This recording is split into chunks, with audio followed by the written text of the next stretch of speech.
El año 2024 nos demostró que el cine aún puede arriesgar, emocionar y romper con las formas tradicionales, desde propuestas autorales que desafían los géneros hasta géneros que se sienten muy personales. En este video quiero compartir contigo mis películas favoritas del 2024, organizadas por tono, género y experiencia, más que como un ranking en realidad. Son películas que me hicieron sentir muchas cosas, algunas me rompieron el corazón o me dieron mucha impotencia y otras simplemente me cambiaron la forma de ver el mundo. Quisiera empezar por 3 películas que son las que considero más autorales o experimentales. My First Film, o mi primera película, decía Anger, no es una película tradicional. De hecho, se resiste activamente a hacerlo. Lo que vemos en pantalla no es solo un relato, sino un acto de confrontación con el fracaso, con la autoría, con la industria y consigo misma. Es una película que nace de los restos de otra película, una que nunca logró completarse, nunca fue reconocida, nunca funcionó en los términos clásicos del cine independiente, y en ese acto de reapropiación y relectura, Sia crea algo poderoso. La premisa es bastante simple. Sia Anger proyecta en pantalla lo que fue su primer largometraje fallido, mientras lo comenta en tiempo real. Es cine dentro del cine, pero también es un ensayo, un diario íntimo, un performance y terapia. Una ventana abierta al proceso creativo, al dolor de no ser vista, a las grietas de una industria que dice ser inclusiva, pero margina, censura y castiga. Desde el punto de vista formal, My First Film utiliza una interfaz digital que simula una transmisión en vivo. Textos que aparecen sobre el metraje original, interrupciones abruptas, pantallazos, saltos, ventanas que se superponen. El montaje no busca esconder su artificio, al contrario, lo evidencia, lo transforma en parte del lenguaje. La estructura fragmentada y la ausencia de una voz en off le dan al espectador una experiencia de inmersión activa, como si estuviésemos leyendo el pensamiento de la directora en tiempo real, mientras la herida aún supura. Anger cuestiona la noción misma de éxito cinematográfico. ¿Qué significa tener una carrera? ¿Quién decide qué historia merece ser contada? ¿Qué se pierde cuando un proyecto se abandona? Y más allá de eso, ¿cómo afecta a la autora esa pérdida? Aquí el fracaso no se esconde, se expone, se descompone y se reconstruye en pantalla, sin buscar redención, pero sí reconocimiento. El resultado es incómodo, honesto, humano. Hay momentos de risa, de rabia, de ternura, de culpa. Mi primera película se convierte en una suerte de exorcismo. Sia se muestra vulnerable, contradictoria, obsesiva, feroz, y en esa vulnerabilidad invita a cuestionar no solo cómo hacemos cine, sino desde dónde lo hacemos, qué voces quedan fuera, qué condiciones silencian a las mujeres, a las cineastas independientes, a las creadoras que no se adaptan a lo esperado. Para quienes creamos, escribimos o simplemente amamos el cine, My First Film es un recordatorio brutal de que las historias no siempre encuentran su lugar a la primera, que a veces hay que mirar atrás, al archivo, a la herida, para poder narrar desde esa cicatriz. Sia Anger no nos entrega una película terminada, sino un proceso abierto, una herida que habla, y eso para mí representa una película que habla en su forma más cruda y necesaria.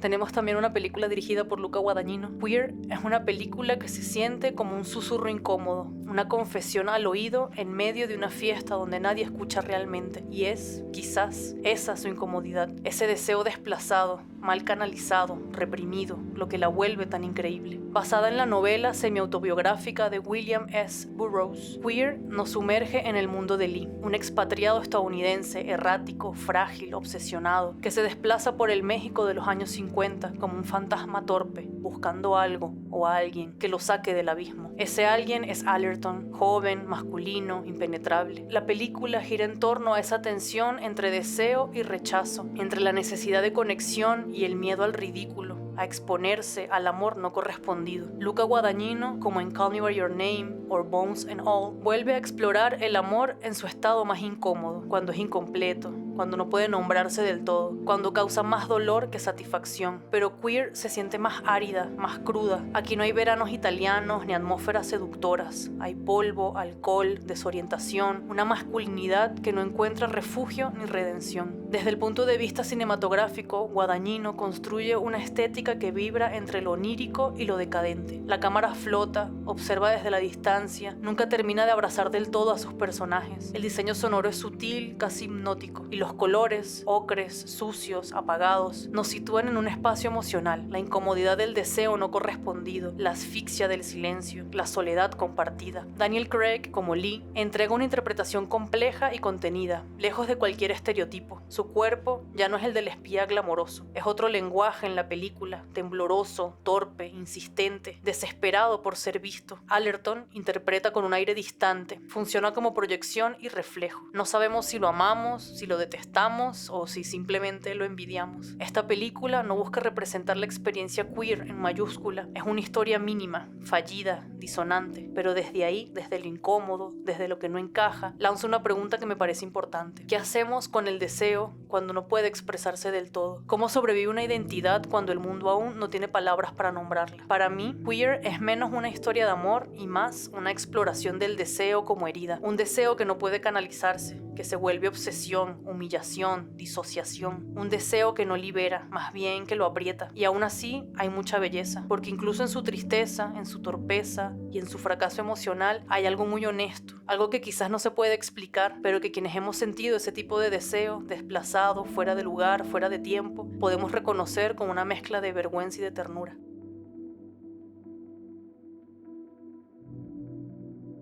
Y por último, dentro de esta categoría, quisiera hablar de I Saw de TV Glow, dirigida por Jane Schomburn. Hay películas que se sienten como un zumbido en el cuerpo, como si algo dentro se activara, aunque no sepamos exactamente qué. I Saw de TV Glow es una de esas películas. Es una experiencia que no se deja atrapar con explicaciones simples. Se siente como una carta abierta sobre identidad, disociación, pertenencia y sobre lo que significa ser adolescente, sin tener un espejo real donde reflejarse. La directora construye un relato que se esconde dentro de otro, como si jugara con los límites de la televisión, el cine, los recuerdos y el terror existencial. Nos cuenta la historia de Owen, un niño que encuentra en una serie de televisión de culto llamada The Pink Opaque algo más que entretenimiento, una puerta, una vía de escape, un espacio donde tal vez podría descubrir quién es realmente, porque en su mundo, fuera de la pantalla, no hay lugar para eso. La película es una exploración de la identidad trans desde lo simbólico, desde el dolor silente de no poder nombrarse, de no poder transicionar, de no saber siquiera que eso es una posibilidad, pero no lo hace desde la literalidad, sino desde la atmósfera, desde las sensaciones constantes de estar fuera de lugar, de ver la vida pasar como una transición borrosa, como una interferencia. Visualmente esta película es hipnótica, sus colores neón, sus sombras espesas, su estética retro fantasmal, nos sitúa en un territorio entre el sueño y la pesadilla. La música, con ese score vibrante, nostálgico, a veces inquietante, nos arrastra a una dimensión emocional donde el tiempo se diluye, donde lo que importa no es la trama lineal, sino las emociones atrapadas, las vidas no vividas. El personaje de Maddie, interpretado por Bridget Lundy Payne, funciona como catalizador. Ella ve algo en Owen que él no puede decir, y aunque no se nombra, lo sabemos. Ese vínculo es una forma de complicidad silenciosa, un pacto secreto entre quienes intuyen que hay algo dentro de sí que el mundo no permite que florezca. La película nos habla de lo que pasa cuando se nos niega el lenguaje para decirnos, cuando la cultura que consumimos no nos refleja, cuando el género se vuelve una prisión, cuando la televisión se convierte en el único lugar donde el yo posible puede existir, aunque sea solo por media hora a la semana. I Saw de TV Glow no quiere gustar a todo el mundo. Quiere resonar con quienes alguna vez vivieron dentro de su cabeza más que en su cuerpo, con quienes encontraron en lo fantástico, en lo extraño, un lugar para respirar. Es una elegía a la adolescencia como umbral no resuelto, a esa edad donde todo es latente, pero nada puede estallar. Se siente como una vida vivida a medias, en un cuerpo prestado, como viviendo la vida desde afuera. Y sin embargo, hay una belleza en esa melancolía, porque incluso si la película no ofrece respuestas, sí ofrece una compañía. Nos permite llorar por todo lo que no fuimos. Nos recuerda que también el no saber quién eres puede ser un camino. Quisiera entrar en otro género ahora y hablar de 3 películas que considero más como drama humanista. La primera es una de mis preferidas del año pasado y de la vida en general. Se llama Perfect Days, de Wim Wenders. Es una película que simplemente existe en sí misma. Para mí es perfecta. Wim Wenders filma la rutina de un hombre como si fuera una sinfonía lenta, como si cada gesto cotidiano, como lavarse la cara, preparar un sándwich, regar una planta, fuese una forma de poesía visual. El protagonista, Hirayama, trabaja limpiando baños públicos en Tokio. Es metódico, sereno, silencioso. Podría parecer que no pasa nada, pero pasa de todo, porque Wenders no está contando una gran historia, sino observando la belleza de una vida pequeña, una vida elegida, en paz. Y se siente muy contundente, porque estamos muy acostumbrados a un mundo que constantemente nos empuja a buscar más éxito, más dinero, más productividad, a tener siempre más. Pero Perfect Days nos detiene para pensar. ¿Y si el secreto en realidad está en menos? Visualmente, la película es contemplativa, casi meditativa. Wenders y el director de fotografía, Franz Lustig, filman los baños como templos de arquitectura moderna, espacios de calma y simetría. Cada encuadre está cuidado con devoción, el ritmo pausado, y la repetición de acciones no busca aburrirnos, sino que nos invita a entrar en el tiempo interno de Hirayama, a mirar el mundo como él lo ve, con atención y con gratitud. La música, cuidadosamente elegida, también es parte esencial de su mundo. Cassette tras cassette suena Lou Reed,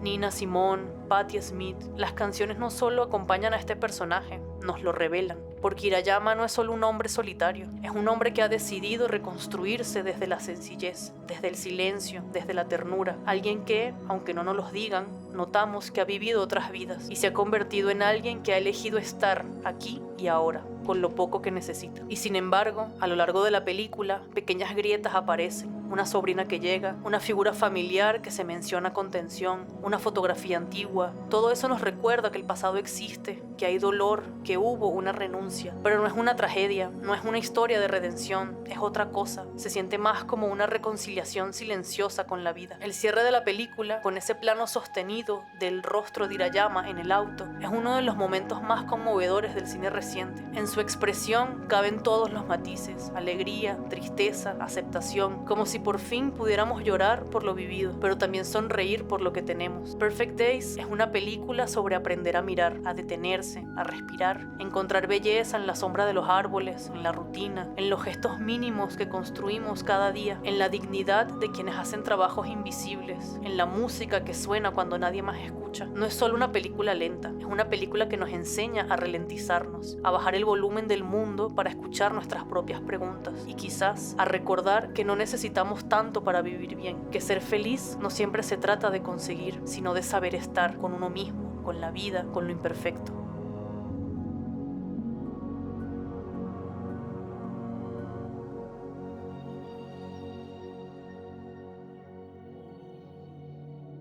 Un hombre diferente, de Aaron Schimberg, me hizo preguntarme, ¿qué significa ser uno mismo cuando todo lo que te define, tu rostro, tu cuerpo, tu historia, cambia? Esta es una película muy incómoda, provocadora, consciente de su propio artificio, y desde ahí plantea preguntas que no tienen respuestas fáciles. Esta historia sigue a Edward, un hombre con una deformidad facial que se somete a una cirugía experimental para cambiar radicalmente su apariencia. Pero lo que comienza como un relato sobre transformación pronto muta en algo mucho más complejo, una exploración retorcida sobre la identidad, la representación y los límites del deseo de aceptación. Sebastian Stan interpreta con una contención brutal a este Edward que renace como alguien más. Pero esa supuesta liberación se vuelve un laberinto, porque ahora, como hombre diferente, es testigo de cómo otra persona usa su historia para hacer una obra de teatro sobre su vida. Lo que fue suyo, su sufrimiento, su rostro, su vida marginada, ahora se convierte en arte, en espectáculo, en ficción, y él queda excluido de todo. Lo interesante es que A Different Man no busca darnos un mensaje moral claro. El director, quien ha lidiado él mismo con una condición genética que afecta su apariencia, elige jugar con la incomodidad, con lo meta, con lo absurdo. La película se convierte en una especie de espejo deformado. ¿Quién tiene derecho a contar una historia? ¿Qué significa apropiarse del dolor de otro? ¿Y si reinventarte te convierte en alguien más, pero al mismo tiempo te arrebata tu propia narrativa? Desde lo cinematográfico, la película se mueve entre el drama psicológico, la sátira oscura y un poco de horror corporal. El diseño sonoro y la fotografía mantienen siempre una distancia tensa, como si el mundo estuviera ligeramente desencajado. Y es esa sensación de desajuste, de rareza, lo que potencia el relato. Estamos frente a un personaje que ya no encaja ni en su propio cuerpo, ni en su propia vida. La actuación de Sebastian Stan es especialmente poderosa por su economía. Cada gesto contenido, cada silencio, cada mirada incómoda construye a este personaje que ya no sabe quién es. Renate Reinsve, la actriz que aporta el contrapunto, es una artista fascinada por el dolor ajeno, sin darse cuenta del daño que puede causar al romantizarlo. Un hombre diferente no es una película que busca caerte bien. De hecho, se siente como una provocación. Te confronta con tus propios prejuicios, con lo que consideras bello, valioso, respetable. No hay una catarsis clara, no hay una redención. Solo queda la pregunta: si pudieras rehacerte por fuera, ¿qué pasa con lo que queda dentro de ti? Y tal vez ahí está su fuerza, en su ambigüedad, en su incomodidad ética, en su reflexión sobre cómo el cine y la vida muchas veces transforma lo marginado en materia de consumo. Es una obra que habla de lo monstruoso, no como deformidad, sino como lo que rechazamos ver en nosotros mismos. Anora, de Sean Baker, es una película potente que no tiene la necesidad de dramatizar en exceso. No necesita grandes giros de tuercas narrativos para desgarrarte. A veces basta con una cámara cercana, una mirada que resista y una historia de esas que en apariencia parecen simples. Sean Baker, reconocido por crear retratos crudos y coloridos de la vida que bordean los márgenes del sueño americano, vuelve aquí con un enfoque que mezcla el realismo emocional con una sensibilidad muy precisa para construir personajes que se sienten vivos. Anora es el nombre de su protagonista, una joven trabajadora sexual de Brooklyn que conoce a Vanya, el hijo de un oligarca ruso. Lo que inicia como una relación casual y aparentemente interesada termina convirtiéndose en algo más profundo, inesperado y hasta ingenuamente romántico. El corazón de la película está en Anora, interpretada magistralmente por Mickey Madison. Su actuación es magnética, encantadora, astuta, vulnerable, divertida, impredecible. En sus gestos y silencios, Madison logra transmitir esa contradicción tan humana entre querer salir adelante y no saber exactamente cómo hacerlo sin ceder al cinismo. Anora es una chica que, a pesar de todo, cree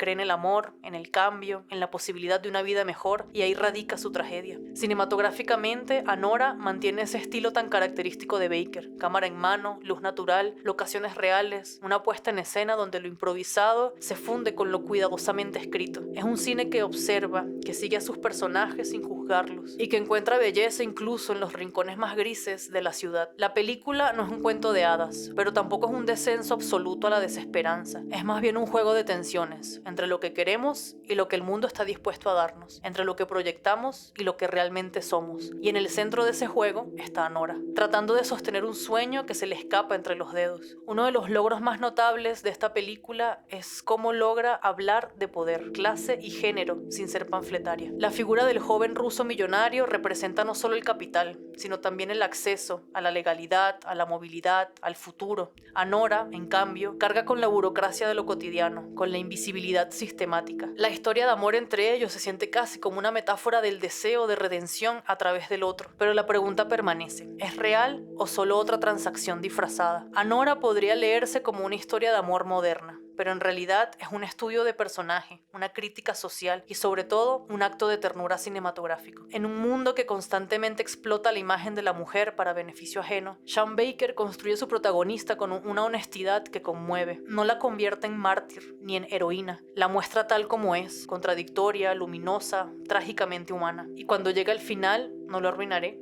pero sí diré que es uno de los más desgarradores del cine reciente, porque lo que duele no es solo lo que pasa, sino lo que no pudo ser.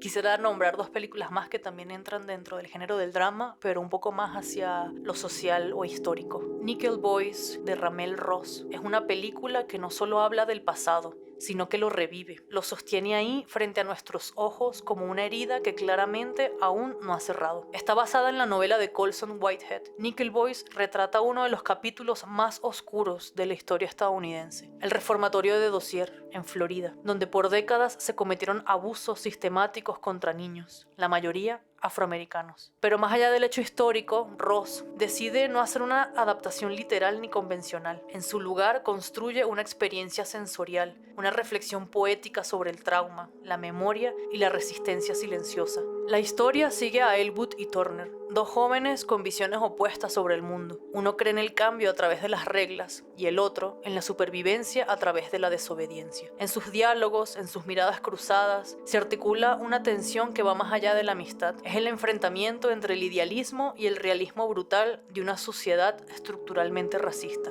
Ross dirige con mucho cuidado esta historia, como si supiera que el dolor necesita espacio, que la violencia más devastadora no es siempre la que se muestra, sino la que se insinúa, la que se esconde en las sombras del encuadre. La cámara observa con distancia, como quien ha aprendido que el respeto también es una forma de testimonio. Visualmente, Nickel Boys es impecable. Cada plano parece una fotografía compuesta con tiempo y tacto. Hay una materialidad palpable en los colores, los marrones secos del sur, los grises del encierro, la luz temblorosa de la esperanza. La puesta en escena evita el dramatismo y apuesta por la contemplación, porque esta no es una película que quiere impresionarte, sino una que quiere que la observes, que realmente la miremos. El montaje es fragmentado, como si la historia no pudiera contarse de una forma lineal, porque así es la memoria, salta, retrocede, se detiene, y en ese ritmo discontinuo aparece algo muy fuerte, la sensación de que lo que vemos no es solo un relato del pasado, sino una resonancia del presente, que la escuela Níquel no es un lugar lejano, sino un espejo deformado del sistema actual. En ese sentido, Nickel Boys no es solo una denuncia, es una meditación sobre cómo la violencia estructural se infiltra en lo cotidiano, en la educación, en el lenguaje, en los cuerpos mismos. Se ve que es un director que entiende que el cine no solo debe mostrar el mundo, sino también cuestionar cómo lo vemos. Por eso, aquí no hay música, subrayando emociones ni clímax evidentes. Hay silencio, hay pausas, hay preguntas. Y quizás lo más devastador de Nickel Boys es que al final no existe la redención, no hay justicia, solo el eco de unas vidas rotas que aún piden ser escuchadas. En un cine que muchas veces trata el racismo como una lección moral ya aprendida, Ross elige incomodar, dejar grietas, negarse a ofrecer respuestas fáciles. Esta es una película de la que no se sale ileso. Más bien es una que nos recuerda por qué necesitamos el cine, para no olvidar, para rehacer la historia desde las imágenes, para darles voz o al menos dignidad de alguna manera a quienes fueron silenciados.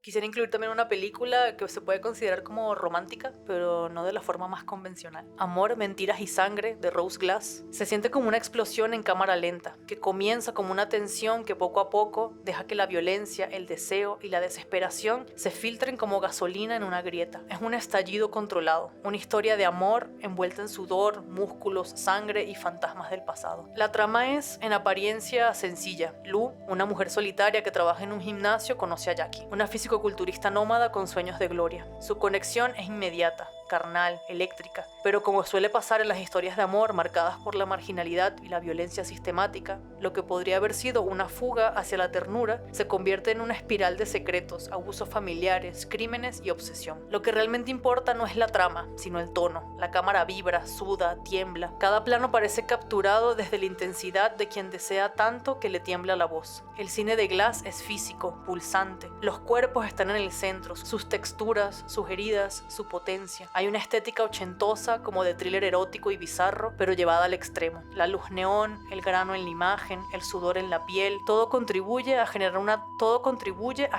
una atmósfera entre lo soñado y lo temido. Es como si estuviésemos atrapados en un gimnasio mental, un lugar donde el dolor se convierte en rutina. Kristen Stewart, en el papel de Lou, entrega una actuación vulnerable. Su cuerpo habla más que sus palabras. Es una mujer rota que encuentra en Jackie no solo un amante, sino una posibilidad de redención. Pero esa posibilidad viene cargada de violencia, como si el amor solo pudiese existir bajo condiciones extremas, como si el mundo les dijera una y otra vez que no hay lugar para lo que sienten, y ellas respondieron con fuego. El cine de Rose Glass no tiene miedo al exceso, se permite el melodrama, la sangre, lo grotesco, pero lo hace desde una sensibilidad que subvierte las reglas del género. Aquí lo monstruoso no es lo diferente, sino lo narrativo. Lo que se castiga no es el crimen, sino el deseo. Love Lies Bleeding es también una reflexión sobre la construcción del poder, sobre cómo se esculpe un cuerpo para sobrevivir, sobre cómo se entrena el corazón para no romperse. Hay algo muy confrontativo en mostrar cuerpos femeninos musculosos, deseantes, imperfectos, no como objetos, sino como sujetos de deseo y violencia, como protagonistas de su propia historia, aunque esa historia termine mal. Es una película necesaria porque no idealiza el amor, lo muestra con toda su rabia y ternura, con toda su potencia y su fragilidad. Nos recuerda que amar sigue siendo, en muchos contextos, un acto de riesgo y que a veces la única forma de salvarse es quemarlo todo.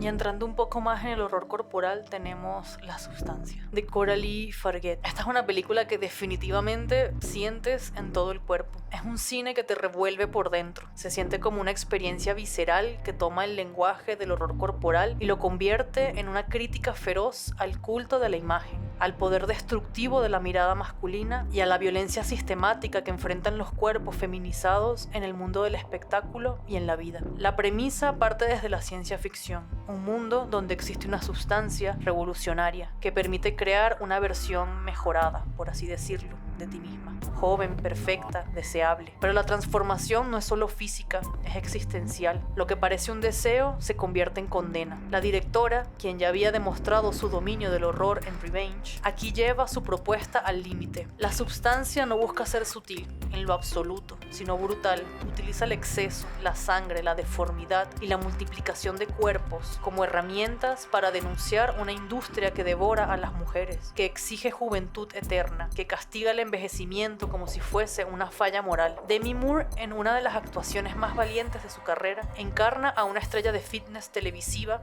que, al envejecer, es descartada por el sistema que antes la celebraba. Su decisión de usar la sustancia no es solo una elección estética, es un grito de desesperación. Su cuerpo se convierte en un campo de batalla entre lo que fue, lo que desearía ser y lo que le han impuesto. Y luego está ella, la otra, la joven, la versión idealizada, interpretada con una mezcla perfecta de sensualidad e incomodidad por Margaret Qualley. Pero lejos de ser una fantasía complaciente, esta nueva versión también es prisionera, porque ser el objeto del deseo no equivale a tener poder, y ser deseada aquí no es una liberación, es una condena. La película opera en varios niveles. Es gore, es sátira, es melodrama corporal, es performance feminista. Visualmente es excesiva. Hay vísceras, mutaciones, duplicaciones grotescas, una atmósfera al estilo de Cronenberg mezclada con un pop moderno agresivo. Pero bajo esa superficie violenta y estilizada, lo que hay es un grito de desesperación. La sustancia no es una crítica moralista a las decisiones de las mujeres sobre sus cuerpos. Es una crítica a un sistema que nos empuja, nos exige, nos descarta y nos enfrenta entre nosotras. A una cultura que premia la apariencia, pero odia la autonomía. La película plantea una pregunta inquietante. ¿Qué pasa cuando el cuerpo ya no responde al mandato del deseo ajeno? ¿Qué pasa cuando dejamos de ser útiles para el sistema de consumo?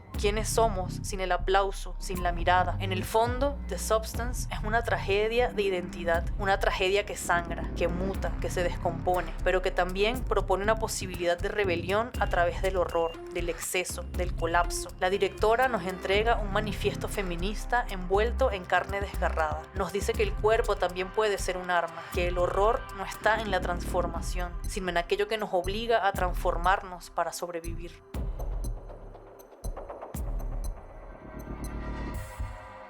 La siguiente película creo que la calificaría más como un estilo de thriller de terror. Long Legs de Osgood Perkins. Un thriller satánico que podría parecer en la superficie un homenaje al cine de asesinos seriales noventero, pero que en el fondo es una exploración gótica del trauma, la maternidad y lo que significa vivir en un destino que no se eligió. Osgood Perkins dirige con una frialdad quirúrgica y al mismo tiempo con un deseo profundo de incomodar al espectador, no a través del susto fácil ni del gore explícito, sino con lo que está fuera de campo, con lo que no te dicen, con el silencio que deja una madre ausente, un padre monstruoso o una infancia marcada por la sospecha. La historia gira en torno a Lee Harker, interpretado por Maika Monroe, una joven agente del FBI con habilidades intuitivas casi paranormales. La asignan a investigar una serie de asesinatos rituales cometidos por un asesino que se hace llamar Longlegs. Pero más que seguir pistas, lo que hace Lee es ir descubriendo las grietas en su propia historia, porque todo en esta película es un reflejo, un eco de algo enterrado. El asesino, interpretado por un escalofriante Nicolas Cage en un rol transformado y casi irreconocible, no es solo un villano, es un símbolo. Representa la presencia de lo satánico, pero también de lo perverso que puede crecer en el corazón de una familia, de un país, de una fe. Su presencia apenas se muestra, pero su sombra cubre cada escena. Visualmente, Longlegs es una sinfonía de texturas opacas, tonos fríos y composiciones rígidas que parecen tomadas de un álbum fotográfico perturbador. La estética remite al terror setentero y ochentero, pero filtrado por una sensibilidad contemporánea. El diseño sonoro, minimalista y cortante, contribuye a esa atmósfera de horror contenido, de espera agónica. Lo satánico en Longlegs no está en los rituales ni en los símbolos, sino en el abandono, en la herencia emocional, en la sensación de que naciste en una historia que no te pertenece, pero que te define. Y es aquí donde la película encuentra su centro, en la maternidad como herida y como destino. Lee Harker no solo enfrenta a un asesino, enfrenta su propio origen, y en ese camino, Longlegs nos habla del terror como herencia genética, de cómo el mal se filtra por las grietas de lo doméstico, de cómo la sangre puede ser una maldición. La película se mueve entre lo onírico y lo documental, entre lo mítico y lo psicológico, y no da respuestas, porque no le interesan. Lo que le interesa es la incomodidad, la sospecha, el vacío que queda cuando uno empieza a preguntarse si la oscuridad viene de afuera o siempre ha estado dentro de ti.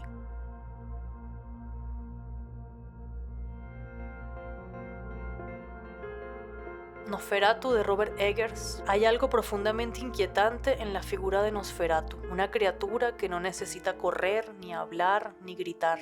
Solo aparece, se impone, y su presencia, como el deseo, como el tiempo, es inevitable. Robert Eggers no rehace Nosferatu, lo invoca, como si la versión de Murnau de 1922 hubiese sido una profecía en negativo. Esta nueva encarnación no es un remake, se siente más como un ritual, y Eggers, con su devoción por la textura histórica y lo sobrenatural, construye una película que parece sacada del propio siglo XIX, atrapada entre el romanticismo decadente y el horror corporal. La historia la conocemos. Un joven viaja a un castillo remoto para negociar con un cliente excéntrico, solo para descubrir que es un vampiro. Pero Eggers no se conforma con lo narrativo. Su Nosferatu es una experiencia sensorial, una fábula sobre la peste, la obsesión y el amor como condena. El conde Orlok, interpretado por Bill Skarsgård, es una transformación aterradora. No es solo un monstruo, es un símbolo de lo inhumano que existe dentro de nosotros, de lo que deseamos y tememos al mismo tiempo. Su figura, larguiducha, pálida y espectral, recuerda al cine silente, pero se siente más viva que nunca. Lo que hace Eggers no es solo estético, es atmosférico. Usa el claroscuro como pincel. El sonido se filtra como si viniera del subsuelo. Cada plano es un cuadro gótico, una postal del fin del mundo. Y al centro de todo, el deseo, porque Nosferatu no solo es una película de horror, es una historia de deseo reprimido, de hambre, de cuerpos que se buscan y se repelen. El vampiro no solo chupa sangre, succiona vitalidad, juventud,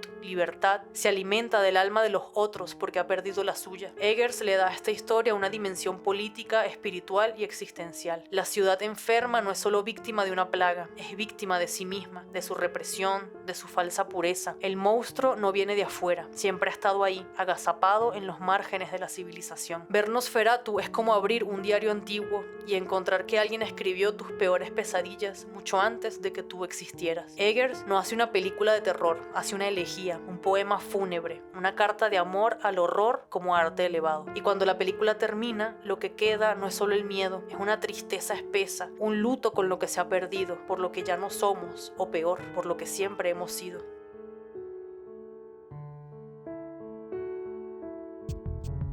La siguiente es una de las mejores películas de acción que he visto en mi vida, Monkey Man, de Dave Patel. Es una declaración feroz, una película que sangra por todos los bordes y se siente como un cine de rabia, pero también con mucha fe. Nace desde la herida, política, espiritual y física, y se lanza a pelear con todo lo que busca domesticarla. Inspirada libremente en el mito de Hanuman, el dios mono hindú que representa la fuerza, la lealtad y la resistencia espiritual, Monkey Man se mueve entre la acción cruda y el simbolismo religioso, sin perder el equilibrio. Es un thriller de venganza, pero al mismo tiempo un ritual de liberación. Una película que parece decir: el dolor no desaparece, pero se puede transformar en algo más grande. El protagonista, interpretado por el propio Patel, es un hombre sin nombre, una figura moldeada por la injusticia, un sobreviviente de una infancia brutal, marcada por la pobreza, la violencia del sistema de castas y la represión religiosa. Su viaje no es solo físico, es una búsqueda de redención, de sentido, de justicia en un mundo que lo ha deshumanizado.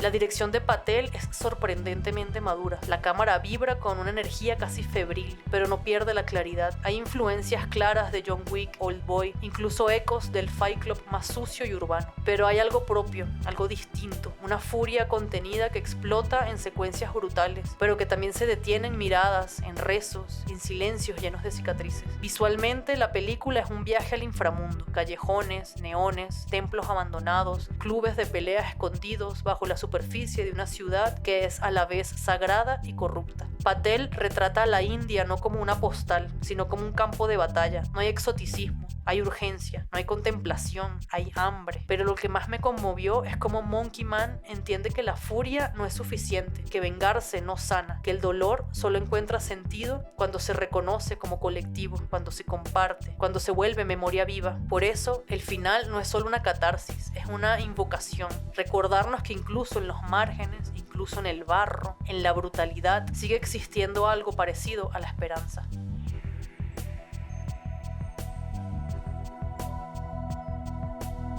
Y por último, la mejor película de animación del año, Flow, dirigida por Jens Silvalodis, un joven animador letón que ya nos había sorprendido con Away. Esta película es una obra de arte en movimiento, minimalista, contemplativa y súper emotiva. Flow construye su mundo con la delicadeza de quien entiende que lo esencial no necesita estruendo. No hay diálogos y sin embargo hay un lenguaje muy claro. No hay palabras, pero hay relatos. La historia es sencilla. Un gato sobrevive a una inundación y desde la soledad se ve forzado a convivir con otros animales mientras navegan juntos por un mundo que se desmorona. Pero detrás de esa línea narrativa tan básica se esconde una alegoría sobre la coexistencia, la fragilidad ecológica y sobre todo la aceptación del otro. Cada plano parece pintado a mano. Hay algo hipnótico en su estilo visual, con colores tenues, escenarios silenciosos, texturas que parecen flotar en el aire. La animación es lenta, deliberada, y eso permite contemplar, respirar, pensar. Flow no se apura, como la naturaleza. Sigue su ritmo y eso se agradece. El director juega con una cámara libre, casi flotante, que acompaña los movimientos del gato como si también fuese un espíritu. La construcción sonora es delicadísima, el viento, el agua, los pasos, cada sonido tiene peso. Todo está diseñado para hacerte sentir parte del entorno, como si fueras otro ser vivo intentando sobrevivir. Pero lo que más me conmovió es cómo Flow habla de la otredad, de esa incomodidad de tener que convivir con lo diferente para sobrevivir. El gato, símbolo de independencia, debe aprender a ser parte de algo colectivo, a compartir, a entender que ya no hay terreno firme donde afirmarse solo. Y en ese viaje, la película nos enfrenta a nuestra propia resistencia, a la empatía, a la vulnerabilidad, al fin de una forma de vida. Porque en el fondo, Flow es también una metáfora sobre el colapso, sobre el cambio climático, sobre el mundo que se hunde, literal y simbólicamente, mientras seguimos aferrándonos a la idea de control. Pero Flow no es desesperanzadora. Es triste, sí, bastante melancólica la verdad, pero hay en su mirada una ternura enorme,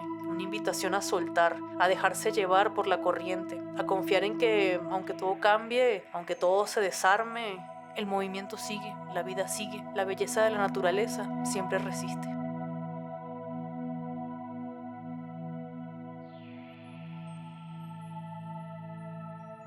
Después de ver todas estas películas me queda la sensación de que el cine todavía tiene mucho para decir, para incomodar, para sanar. Que incluso en este mundo que va tan rápido y que parece medirse por algoritmos, hay obras que nos obligan a parar un momento, a respirar y a recordarnos de que somos humanos. Este video no es un top ni una lista objetiva en realidad. Es más bien una especie de diario emocional de las películas que me marcaron el año pasado, las que me hicieron pensar en el amor, el cuerpo, la memoria, el miedo, la identidad, la belleza, las que de alguna forma me acompañaron en mis propios procesos. Si llegaste hasta aquí, gracias por ver, por escuchar, por acompañarme. Hacer este tipo de contenido toma mucho tiempo, investigación, edición y cariño. Si quieres apoyar mi trabajo y ayudarme a seguir creando con libertad y amor por el cine, puedes invitarme a un café en el link de la descripción. Es una manera muy linda y sencilla de apoyar si te gusta lo que hago. Y como siempre, cuéntame en los comentarios cuál película del 2024 aún no puedes sacarte de la cabeza o cuál te gustaría recomendar. Te invito a suscribirte al canal si quieres formar parte de este viaje conmigo, una película a la vez. Gracias de verdad por estar acá y nos vemos en el próximo video.